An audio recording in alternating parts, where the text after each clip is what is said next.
स्वागत है। मित्रों, चर्चा आज सैम पित्रोदा एक सो कॉल्ड बड़े लीडर हैं, कितने व्यवहारिक है वो उनके स्टेटमेंट्स बताते हैं। आज उनके बयान ने कांग्रेस को एक बार फिर मुसीबत में डाल दिया। लंबा बहस का मुद्दा है। सैम पित्रोदा ने इनहेरिटेंस टैक्स की बात कर दी है और ये उदाहरण दिया है कि अमेरिका के 6 राज्यों में इनहेरिटेंस टैक्स लिया जाता है।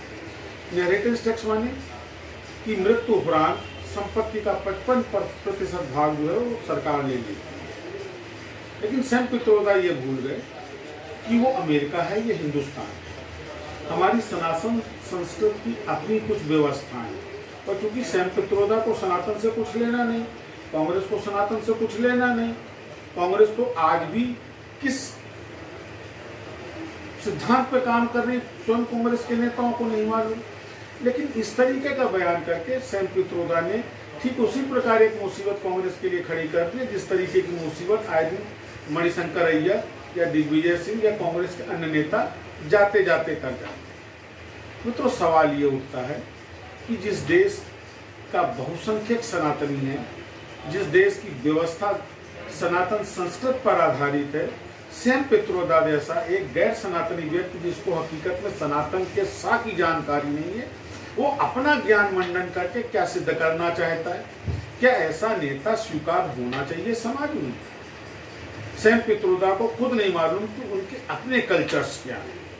क्या उन्होंने आज तक कोई ऐसा एक भी कार्य गिना सकते हैं जो जिस पर उनको फख्र हो, सिवाय इसके कि तथाकथित कारणों के चलते कभी सांसद बने नहीं बने, नेता रहे नहीं रहे। लेकिन इस तरीके के नेता देश की एकता, अखंडता और सनातनी संसद के लिए बहुत ही घातक है। इसलिए भी घातक है मित्रों कि कांग्रेस की सोच में वैसे भी आज तक सनातन का कोई स्थान नहीं है। सनातन ने जब भी बात करी है, सेक्युलरिज्म के नाम पर सनातन को खत्म करने की कोशिश कांग्रेस की रही है। सेक्युलरिज्म के नाम पर हमेशा सनातनियों को इग्नोर और बाईपास किया है कांग्रेस ने, और उसके बाद खुद को सेक्युलर बताया है। आज चूंकि 14 अप्रैल को बाबा साहब अम्बेडकर का जन्मदिन होता है, ये वही बाबा साहब अम्बेडकर हैं जिनके मूल संविधान में कहीं भी सेक्युलरिज्म वर्ड नहीं आया था, कहीं भी सोकॉल्ड सोशलिज्म नहीं आया था। मूल संविधान को ध्वस्त करते हुए कांग्रेस ने जबरिया अपने वोट बैंक के लिए सेक्युलरिज्म और सोशलिज्म शब्द को संविधान में डाला। तो मित्रों, संविधान की हत्या किसने की? ऐसा नहीं है कि भाजपा उसमें मैनिपुलेट नहीं कर रही है, भाजपा भी खुल के कर रही है। लेकिन सर्वप्रथम संविधान की हत्या किसने की? क्या कांग्रेसी भीमराव अंबेडकर से ज्यादा अच्छी सोच रखते थे? जब डॉक्टर भीमराव अंबेडकर ने अपने संविधान में आरक्षण, वो भी जाति आधारित, की कोई बात नहीं कही, तो इसको लाने की क्या जरूरत थी?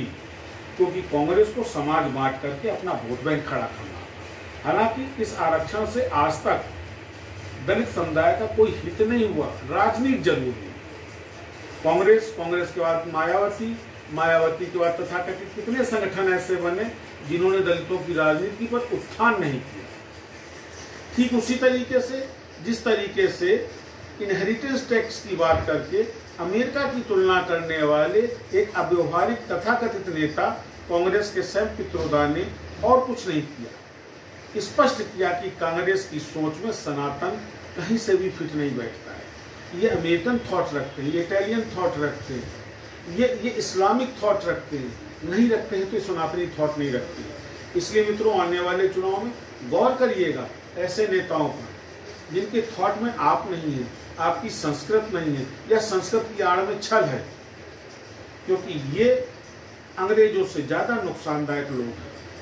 वोट अवश्य करिएगा, वोट आपका संवैधानिक अधिकार है और कर्तव्य भी, पर ऐसी पार्टियों से बच के रहिएगा जो आपकी संपत्ति को बांटने की बात करें। वो संपत्ति जो आपने कमाई हो, जिसपे अनवरत आपने टैक्स दिया है, लेकिन इनकी नजर आपकी संपत्ति पर है। वो पार्टी जो आपके पैसों का फ्री का वितरण शो करके अपने आप को वोट बैंक में परिवर्तित करना चाहती हो, बचिएगा, वोट अवश्य करिएगा। पुनः आपसे मुलाकात करूंगा मित्रों, नमस्कार।